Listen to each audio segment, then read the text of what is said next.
Salut à tous, alors c'est Frédéric Delavier. Alors ce soir, je voulais vous faire une petite vidéo nouvelle du front à propos du coronavirus, petite vidéo pour vous expliquer les causes de cette épidémie qui s'est répandue dans le Grand Est de la France.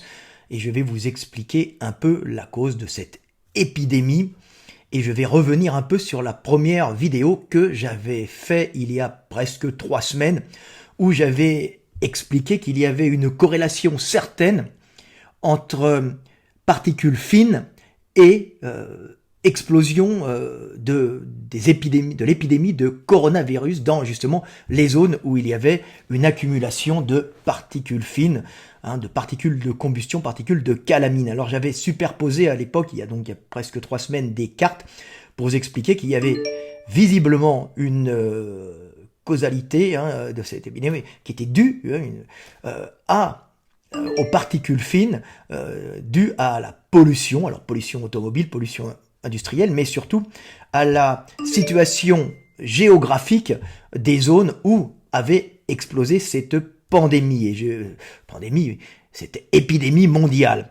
Alors, bien sûr, le virus, il est transmis par des individus qui se déplacent, mais il y a des facteurs aggravants, et le facteur aggravant numéro 1, ce n'est pas que la distance sociale entre les individus, c'est les particules fines et la pollution. Alors j'avais mis en lumière dans ma vidéo il y a 3 semaines que la région où était partie l'épidémie était une région qui avait subi des pics de pollution, qui était une région industrielle extrêmement polluée, et j'avais expliqué que le développement de cette épidémie en Italie était dû à la configuration de la plaine du Pô, avec tout ce tissu, ce maillage de petites villes traditionnelles, pittoresques, qui sont enchevêtrées dans un tissu industriel, avec entouré de montagnes, c'est la plaine du Pô, et en plus c'est humide là, et il y avait les vents du sud qui ramènent la pollution industrielle de toute l'Italie, et qui ont aussi en Méditerranée,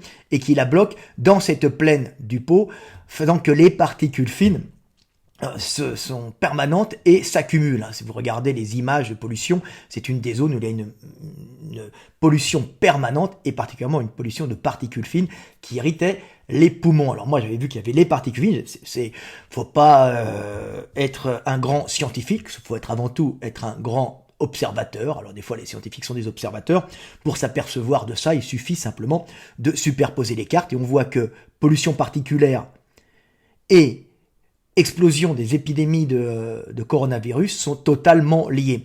La même chose j'avais expliqué pour l'Iran, où il y avait une montée en puissance des contagions et des morts en plus. C'était l'Iran du Nord, les villes du Nord qui sont contre les contreforts des montagnes, des montagnes très hautes. Ils marchent en plus à fond au pétrole, puisqu'ils sont producteurs de pétrole, et les vents du Sud bloquent toute cette air polluée sur les contreforts de ces montagnes, où il y a Téhéran et puis l'autre grande ville, je me souviens plus du nom, et on voit une explosion à ce moment-là des cas graves de cette épidémie. Alors on voit qu'il y avait une similitude qui était due aux particules fines.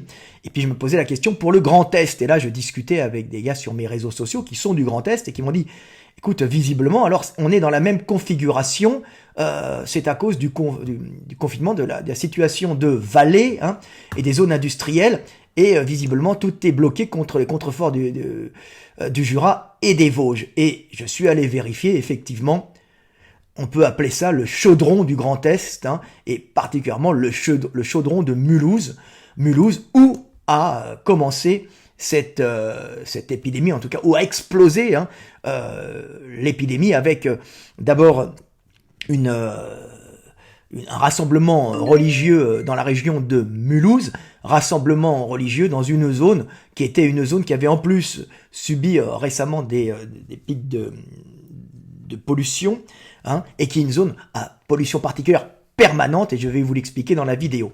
Alors, je peux être content d'avoir 3 semaines d'avance, mais ça sert à rien si on m'écoute pas, et si les gens en tirent pas des leçons. Donc être Cassandre, c'est sympa, sauf pour les gens qui meurent. Donc il faudrait quand même un peu m'écouter et faire remonter les informations, parce que 3 semaines à peu près d'avance, ça éviterait d'avoir des morts quand on voit les causes. Alors, les causes de cette épidémie, elles sont directement liées à la situation géographique et aux zones de stagnation de particules fines. Alors c'est pire que ça parce que moi j'avais pensé que c'était les particules fines qui irritaient les poumons et qui favorisaient la diffusion de ce coronavirus dans les voies respiratoires. Et alors c'est pire que ça. Les chercheurs italiens, groupe de 12 chercheurs, ont analysé, parce qu'ils ne comprenaient pas qu'il y avait comment ça se fait qu'il y avait une telle taux de mortalité. Alors c'est multicausal, il n'y a pas que ça. Hein. Il y a aussi qu'il y a beaucoup de vieux, que les systèmes des hôpitaux ne sont pas au top en Italie. Hein. Il y a beaucoup de moins de lits qu'en France, beaucoup moins de respirateurs qu'en France, et la France beaucoup moins de lits et beaucoup de moins de respirateurs qu'en Allemagne, en proportion bien sûr. Mais cette explosion avait quelque chose de pas naturel. Si vous voulez, il y a des zones où l'épidémie prend moins vite. Et pourquoi elle était là? Et il y a des chercheurs italiens qui ont un comité de 12 chercheurs, je crois. Alors, ça a été repris récemment. Alors j'ai voulu l'article. Alors l'article c'est Futura Santé. Alors on se fout de ma gueule, on dit tu prends Futura Santé. Je dis excuse-moi, mais Futura Santé, c'est un truc de vulgarisation qui met en avant les études scientifiques de gros labos italiens ou de groupes de chercheurs, et c'est de la vulgarisation, mais c'est bien parce que c'est un large spectre. Hein. Donc après on approfondit en allant voir les labos. Et alors je vous lis l'article de Futura Santé. Alors c'est assez terrifiant parce que ça met vraiment le doigt sur les particules fines qui sont le vecteur principal d'aggravation de l'épidémie. Hein. Et c'est pire que ça parce que c'est le virus qui aurait peut-être tendance à se coller sur les particules de calamine, les particules fines de combustion industrielle ou de la circulation automobile, et qui à ce moment-là transmettrait le virus, et on dirait, et eux ils titrent l'article, hein, les particules fines, un autoroute pour la diffusion du virus. Il fallait s'en apercevoir, c'était extrêmement simple. Hein. Alors moi j'avais expliqué qu'il y avait eu des pics de pollution juste avant en Italie et aussi en Iran, avant la diffusion de l'épidémie. Hein. Regardez ma vidéo, vous allez voir. Donc presque 3 semaines d'avance. Hein. Donc il suffit d'être observateur. Hein. Vous pouvez écouter ce que disent les gens, mais vous savez, les cartes et les statistiques suffisent souvent à comprendre. Hein. Donc je vais vous lire cet article. Alors la pollution, il écrit, la pollution de l'air est une autoroute pour le coronavirus. Hein. Ça veut dire que il est porté par l'air, mais pas dans toutes les conditions. Vous croyez quelqu'un, il n'y a pas de risque. Hein. C'est dans les zones à pollution et à stagnation de particules fines, c'est pas partout. Alors, la pollution a constitué un vecteur important de l'accélération de la propagation du coronavirus en Italie, rapporte l'étude. Non seulement les particules fines jouent un rôle de transporteur pour le virus, ce qui remet en cause la distance de sécurité d'1 mètre, mais elles fragilisent les personnes vulnérables, aggravant les symptômes du Covid-19. Alors moi j'ai cru au départ que c'était uniquement l'inflammation, mais en plus, c'est les particules qui transportent. Donc c'est le 2 en 1, hein. Vous avez les particules fines qui vous irritent et en plus elles transportent cette belle merde. Alors bien sûr, maintenant il n'y a plus de transport, tout est coupé, donc vous risquez plus trop d'avoir le virus qui transmet par les particules fines. C'est une des causes qu'il va y avoir moins de transmission. Mais bon, on va avoir le pic de l'épidémie puisque les gens couvent avant dans 2 semaines, hein, puisque tous les mecs qui l'ont et qui ne le savent pas, mais c'est dans 2 semaines qu'ils vont être aux urgences en train de mourir entubés. Hein. C'est triste, mais après ça va baisser. On est au cœur de la tempête, on n'est pas arrivé encore au cœur de la tempête, mais après avec les antipaludéens, normalement antipaludéens pour tous, et ça va s'arranger. Mais on traînera, comme j'ai dit, hein, ce virus comme une merde molle aux semelles pendant encore très longtemps, et on va visiblement être obligé d'être tous aux antipaludéens qui permettent de faire baisser la charge virale. Regardez les travaux de Raoult là-dessus et les travaux aussi des Chinois. Alors je termine l'article. La vitesse fulgurante à laquelle s'est propagée l'épidémie de coronavirus en Italie pourrait s'expliquer en partie par la pollution. Selon une étude de la Société italienne de médecine environnementale, SIMA, alors allez sur SIMA, SIMA, hein, ils ont une très bonne étude là-dessus pour les italiophones. Hein.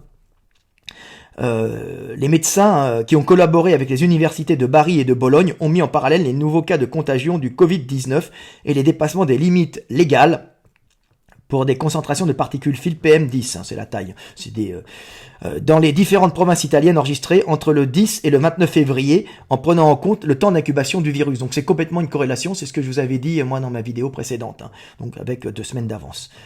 Une accélération anormale de l'épidémie dans le nord de l'Italie. Dans la vallée du Pô, on observe une accélération anormale de l'expansion de l'épidémie correspondant à une forme de concentration de particules fines 2 semaines plus tôt, indique Leonardo Setti de l'université de Bologne. Le journal Repubblica, la poussière fait aussi office d'autoroute pour le virus. En effet, l'effet est particulièrement marqué dans les provinces où ont démarré les premiers foyers d'infection, notent les chercheurs. Brescia, l'une des villes les plus polluées du pays, figure parmi les villes les plus frappées par l'épidémie, à l'inverse de Rome, où le cas de coronavirus ont été découverts en même temps que dans le nord du pays, et a connu une propagation de la maladie beaucoup plus lente, oui, parce qu'il y a les vents marins qui chassent, hein, donc il n'y a pas d'accumulation de particules fines, moins d'irritation de poumons et moins de transport du virus. La distance de sécurité d'1 mètre est remise en cause, mais ce n'est pas tout. En plus d'être vecteur d'épidémie, les particules fines constituent un substrat qui permet au virus de rester dans l'air dans des conditions viables. Une belle merde, hein, mais on ne l'a plus maintenant puisque toutes les voitures sont à l'arrêt. Hein. Pendant plusieurs heures, voire plusieurs jours, affirment les chercheurs, ce qui remettrait en cause les mesures de précaution instaurées par les pouvoirs publics. La distance actuelle étant considérée comme sûre, n'est sans doute pas suffisante, avance Alessandro Miami, président de la CIMA, dans le quotidien El Sol 24. 84% de risque en plus de mourir dans les zones polluées. Hein. C'est pas du rigolo. Hein. Outre leur rôle de propagation des épidémies, la pollution est également un facteur fragilitant de l'état de santé. Elle augmente les risques, ça je vous l'avais dit, d'accidents vasculaires, cérébrales, de cardiopathie, de cancer du poumon, bon j'en passe et des meilleurs. La pollution entraîne aussi un dysfonctionnement du système immunitaire. Puis là, ils ont mis toutes les cartes que j'avais mis hein, avant. Hein, on voit hein, ils remettent tout ce que j'avais mis. Voilà, vous voyez les cartes de l'Italie. On la voit un peu, la plaine du Pô en rouge. On voit les cartes de l'Italie avec les zones de pollution intense. Hein, c'est sympa. Vous voyez. Et je vais vous montrer les cartes de la France si ça coupe pas. La distance, le risque, voilà. Le beau temps, un facteur aggravant de la pollution. Afin de freiner l'épidémie, il faut réduire les émissions de particules au minimum et espérer une météorologie favorable, insiste Alessandro Miani. Ces derniers jours, une chute drastique de la pollution a été observée en Italie, due aux mesures de confinement, restrictions de mobilité. La baisse devrait logiquement aboutir à la diminution de la propagation, espèrent les chercheurs. Oui, c'est ce qu'on va voir. Le pari pas gagné. À Paris, la mise en place de confinement n'a pas empêché, alors elle n'a pas empêché progressivement, mais Paris, c'est pas du tout la même situation. Il n'y a pas cette configuration de chaudron, hein, où tous les vents sont poussés. Il y avait les vents d'ouest marins qui chassent tout. Donc on a des pics de particules, mais qui ne restent pas au sol juste en période d'embouteillage, par exemple à 17h, tout ça, et puis après c'est dégagé. En plus, il pleut souvent en France. Donc on est en France, en région parisienne, donc on n'est pas du tout dans le même configuration. Alors maintenant, je vais vous montrer le problème de la configuration du Grand Est et vous allez comprendre l'horreur du Grand Est. Alors voilà, vous avez le Grand Est ici, hein, voilà, alors pour les gens qui voient, voilà, Grand Est, hein, ici, alors voilà, attendez, je regarde un peu, voilà, le Grand Est, hein.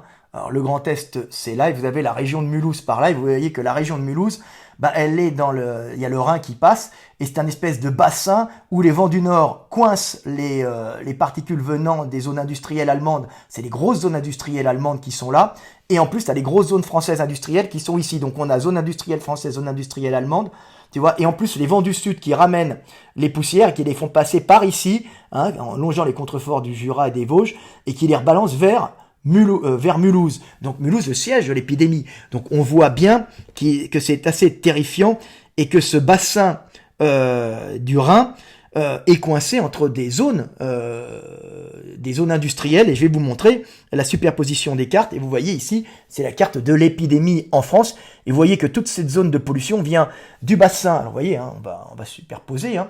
C'est vraiment l'Est, le Grand Est, qui est touché par la pollution particulière due aux remontées, on va la refaire encore pour que vous compreniez, hein, des pollutions qui viennent du bassin de la France, la région industrielle de la France, c'est ici, hein, le bassin rhodanien aussi, ça remonte, hein, avec les vents du sud, ça ramène vers le nord et ça bloque tout vers le Grand Est.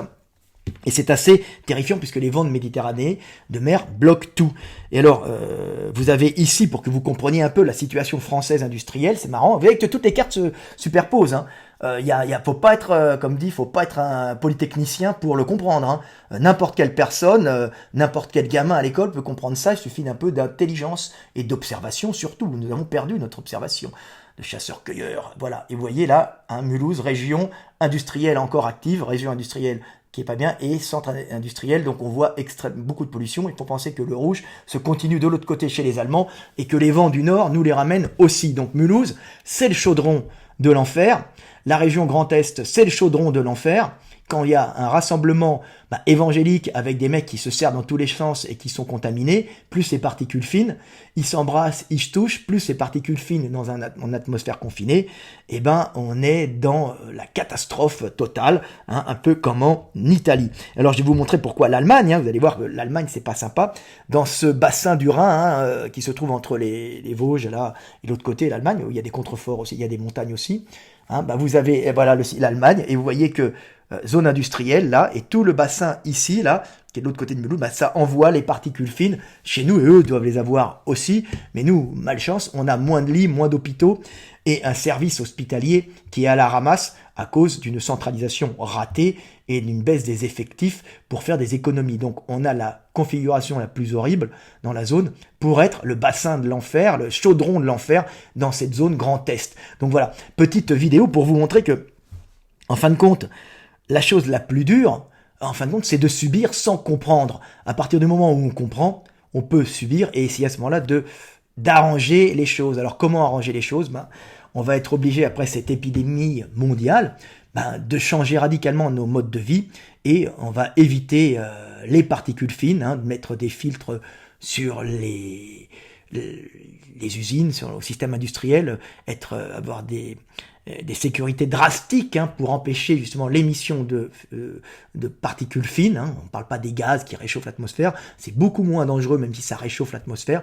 Les particules fines sont une des premières causes en vérité c'est la première cause de mortalité due à la pollution. Hein. C'est la première cause, il faut bien le dire, la particule fine qui vous nique la vie et qui font des millions, des milliers de morts, je dois se trouver en millions, regardez, dans le monde. Alors, la pollution automobile est aussi importante. Alors, les voitures diesel, qui sont censées être celles qui polluent le plus, sont celles qui ont des filtres catalytiques et des filtres dessus. On ne met pas trop de filtres sur les voitures à essence. Alors que le fait qu'il y a beaucoup de voitures à essence, fait qu'elles n'ont pas de filtre et qu'elles polluent, en fin de compte, plus, parce qu'il n'y a pas de filtre, même si elles polluent moins. Donc, on met des filtres sur les diesels, parce que ça pollue plus, les nouvelles diesels.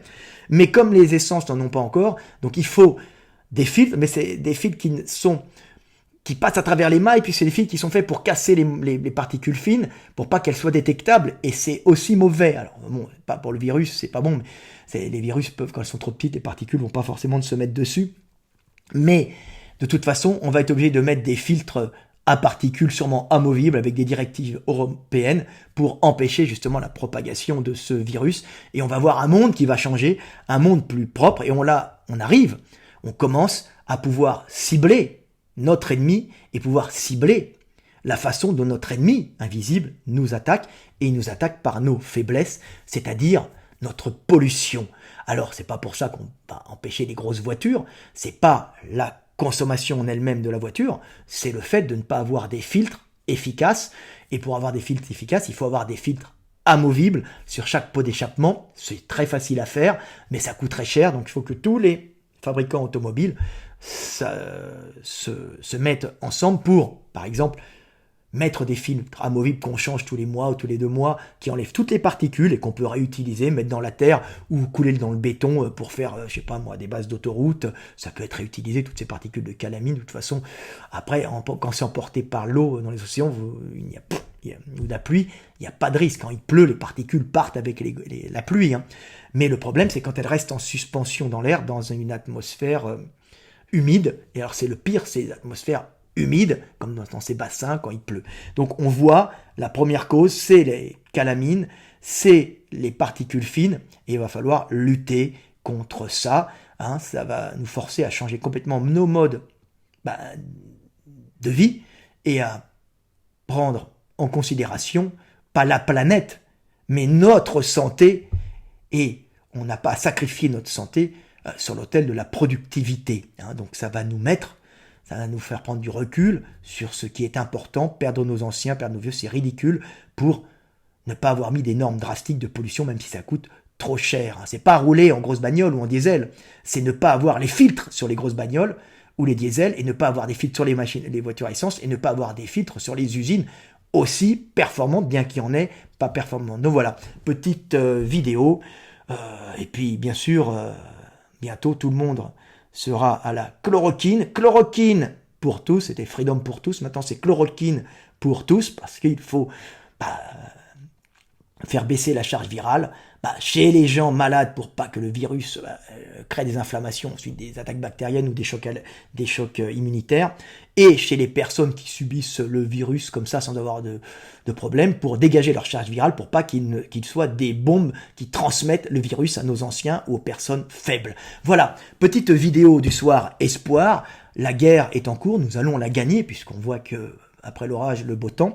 Simplement, on va être obligé de changer totalement notre façon de vivre, et on s'aperçoit maintenant que une des principales causes de cette diffusion, c'est ce virus qui est en fin de compte aéroporté, mais pas aéroporté dans n'importe quelle condition, hein. Confinement, particules fines, c'est-à-dire quand vous êtes tous ensemble dans un endroit où il y a des particules fines, c'est pas quelques mecs dans un magasin qui vont se le passer, hein, ou c'est pas un mec qui passe qui éternue dans un couloir d'ascenseur, hein, qui va vous forcer d'un couloir d'escalier, hein, ou qui va vous le passer. Il y a plusieurs choses qui font, il faut qu'il y ait beaucoup de gens, et en plus, il faut qu'il y ait des particules fines, un taux d'humidité et une configuration géographique, comme on a vu Chine, Iran, Italie, et bien sûr, région Grand Est, qui est atrocement un chaudron de l'enfer, où notre coronavirus est au paradis. Petite vidéo du soir espoir, prenez soin de vous, ne sortez pas, protégez-vous, désinfectez tout ce que vous pouvez, et puis on va en venir à bout. Cet été, ça ira mieux, et dans 2 ans, nous l'aurons complètement oublié, ou ça ne sera qu'un rhume pour nous, puisqu'on aura déjà tout l'attirail pour soigner les symptômes et éviter la charge virale, en espérant qu'il y ait un vaccin qui règle le problème. En tout cas, on a les armes pour déjà s'en sortir et vivre mieux. Paix sur terre, aimez-vous les uns les autres, et après cette crise, on va avoir des divorces, on aura beaucoup de bébés. Profitez-en quand vous êtes confinés, pour vous retrouver, et pour éventuellement continuer le monde en vous unissant, si vous êtes jeune et en bonne santé. À bientôt et paix sur terre.